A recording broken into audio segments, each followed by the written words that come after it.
Rwanda, en soutien de leurs marionnettes du M23, poursuivent leur entreprise terroriste sur notre territoire, semant la terreur et la désolation parmi nos populations. Je partage avec vous la douleur et l'indignation face à ces attaques barbares. Ces actes ne sont pas seulement une attaque contre la République, mais une offense à l'histoire et à la dignité de notre peuple. En ces moments difficiles, je vous appelle à la résilience et surtout à la résistance. Face à cette situation, permettez-moi de vous rassurer. Une riposte vigoureuse et coordonnée contre ces terroristes et leurs parrains est en cours. Nos vaillantes forces armées de la République démocratique du Congo, symboles de courage et de patriotisme, sont pleinement mobilisées, prêtes à défendre chaque centimètre de notre territoire. J'ai personnellement convoqué et présidé des réunions de crise avec une équipe restreinte du gouvernement, le haut commandement militaire ainsi qu'une réunion interinstitutionnelle afin d'évaluer les récents développements de la situation et de lever les options pour repousser les agresseurs et reconquérir chaque parcelle de notre territoire. À cet effet, j'ai nommé ce 28 janvier le général-major Évariste Somo Kakule au poste de gouverneur militaire du Nord Kivu pour renforcer la coordination des opérations militaires et restaurer l'autorité de l'État. Parallèlement, nous avons engagé d'importantes démarches diplomatiques, notamment au sein du Conseil de sécurité des Nations Unies, ainsi que dans le cadre du processus de paix de Luanda, auquel nous restons pleinement engagés malgré les obstacles. Nous privilégions la voie du dialogue, mais toujours avec lucidité, tout en restant fermement résolus à défendre notre territoire et notre souveraineté par tous les moyens nécessaires. Mais ce combat n'est pas seulement celui des FARDC. C'est le combat de tout un peuple, le combat de notre identité congolaise, afin de léguer aux générations futures un pays prospère et en paix. À tous nos compatriotes, dans chaque province, chaque ville, chaque territoire et chaque village, ainsi que ceux de la diaspora, sans distinction d'appartenance ethnique ou politique, unissons nos efforts. Apportons un soutien indéfectible, moral et matériel à nos vaillants soldats. Mobilisons-nous comme un seul homme pour défendre notre souveraineté et sauvegarder notre intégrité territoriale. Je suis pleinement conscient des souffrances de nos compatriotes qui fuient les hostilités. Le gouvernement est instruit d'activer le plan d'urgence humanitaire pour venir en aide aux déplacés. À vous, habitants de Goma et des environs, je ressens profondément votre douleur qui est aussi la mienne. Elle traverse nos cœurs et nos âmes en tant que fils et filles d'une même patrie. Mais face à cette épreuve, je vous exhorte à puiser dans cette force intérieure qui fait la grandeur du peuple congolais. Résistez avec courage. Faites preuve de vigilance constante et gardez votre calme malgré l'adversité. Sachez que nous ne sommes pas restés inactifs. Des plans de contingence sont préparés pour assurer la protection de la population civile et prévenir toute escalade de la violence. Les dispositifs de sécurité ont été renforcés pour protéger les zones stratégiques et nous travaillons sans relâche pour garantir le fonctionnement des services essentiels. Je tiens à rendre un hommage solennel à tous ceux qui ont payé le prix ultime dans cette lutte pour notre dignité et notre souveraineté. J'ai une pensée pieuse pour le général-major Peter Chirimwami, gouverneur militaire du Nord Kivu, tombé les armes à la main. Je m'incline avec respect devant la mémoire de tous nos militaires et de tous les Wazalendo tombés sur le champ d'honneur. Je pense aussi aux soldats de la mission de la communauté de développement d'Afrique australe, la SAMI DRC, qui combattent à nos côtés aux casques bleus de la MONUSCO qui ont sacrifié leur vie pour la paix, ainsi qu'aux innombrables civils victimes de la barbarie ennemie. Leur courage et leur sacrifice ne seront jamais oubliés, et nous portons leur flambeau avec la ferme détermination d'achever leur noble combat. Je voudrais ici interpeller directement la communauté internationale et l'Union africaine. Le Rwanda continue de violer ouvertement et sans scrupule les principes fondamentaux de la Charte des Nations Unies ainsi que les accords régionaux.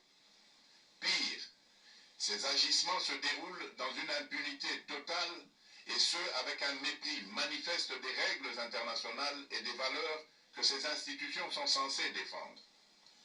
Cette attitude arrogante, qui ne cherche même plus à masquer ses forfaits, est une provocation inacceptable à l'égard de notre souveraineté et de la stabilité régionale. La présence de milliers de soldats rwandais sur notre sol, leur soutien politique, logistique et militaire à leur pantin du M23, ainsi que leur implication dans l'exploitation illégale de nos ressources naturelles, nous conduisent tout droit à une escalade aux conséquences imprévisibles, mettant en danger toute la région des Grands Lacs.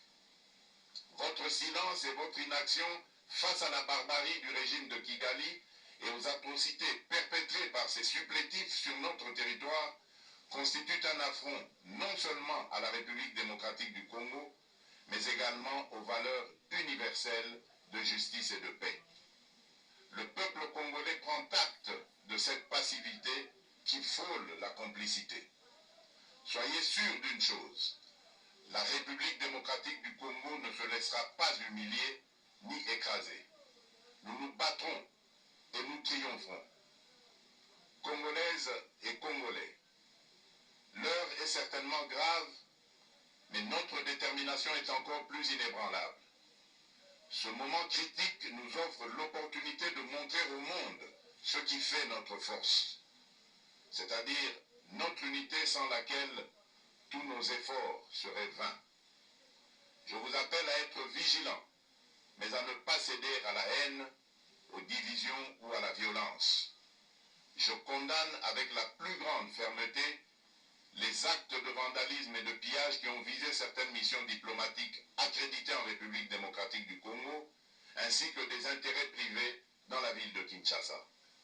Ces comportements irresponsables dénaturent l'expression saine de notre colère face à l'agression barbare nous imposée et jettent une ombre sur les manifestations pacifiques de soutien à nos vaillantes forces armées qui luttent avec courage et abnégation pour défendre notre souveraineté. Notre engagement doit rester ferme et discipliné. Nous gagnerons cette guerre par notre unité, notre courage et notre sens de responsabilité, et non par la violence aveugle et par l'anarchie. Cette victoire ne sera possible que si chaque Congolais, où qu'il soit, prend toute la mesure du combat qui est le nôtre. J'appelle donc la nation entière, hommes et femmes, jeunes et vieux, acteurs politiques, opérateurs économiques, membres de la société civile, confessions religieuses, artistes et sportifs à se mobiliser, à faire bloc derrière nos vaillantes forces armées et à contribuer chacun à son niveau à l'effort de guerre. J'ai instruit le gouvernement de mettre en place des mesures rigoureuses de réduction du train de vie des institutions et de leurs animateurs afin que les ressources ainsi économisées soient directement réorientées vers le soutien à nos forces armées. Dans cet effort national, j'en appelle également à la responsabilité du secteur privé qui est invité à contribuer activement à cette cause commune. Nos soldats se battent avec héroïsme pour la défense de notre intégrité territoriale et de notre souveraineté. Ils ont besoin de notre soutien total, qu'il soit moral, matériel ou logistique.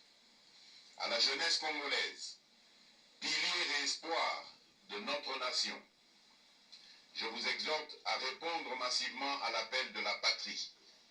Le moment est venu de vous lever, de mettre votre énergie et votre créativité au service de la nation. Nous devons renforcer nos rangs. Et chaque jeune Congolais prêt à défendre son pays a une place au sein de nos forces armées. Enrôlez-vous massivement dans l'armée. Vous êtes le fer de lance de notre projet et votre mobilisation est déterminante pour la victoire finale. Aux braves populations du Nord Kivu, du Sud Kivu et de l'Ituri, vous êtes le symbole de la résilience congolaise, une source d'inspiration pour toute la nation. Vous n'êtes pas seul dans cette épreuve. La République tout entière se tient à vos côtés, unis dans l'espoir et la lutte. Ensemble, nous ferons face et surmonterons cette épreuve. À nos vaillantes forces armées et aux vaillants patriotes Ouazalendo, véritables sentinelles de la souveraineté nationale, je rends un hommage appuyé et vous exprime au nom de toute la République notre reconnaissance infinie et notre fierté inébranlable. Votre bravoure, votre discipline et votre engagement sans faille inspirent et mobilisent tout un peuple déterminé à défendre son territoire. Sachez-le, la République ne vous abandonnera jamais. Votre combat est le nôtre et vos sacrifices ne seront jamais oubliés. Vous incarnez l'honneur de la nation congolaise. À tous mes compatriotes, d'ici et de la diaspora, la République démocratique du Congo ne pliera pas. La République démocratique du Congo ne reculera pas. Je ne vous abandonnerai jamais. J'en fais ici le serment. Le soleil n'a pas cessé de briller sur notre patrie.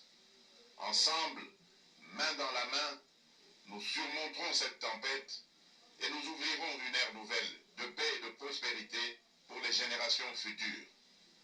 Que Dieu bénisse la République démocratique du Congo et son peuple. Je vous remercie.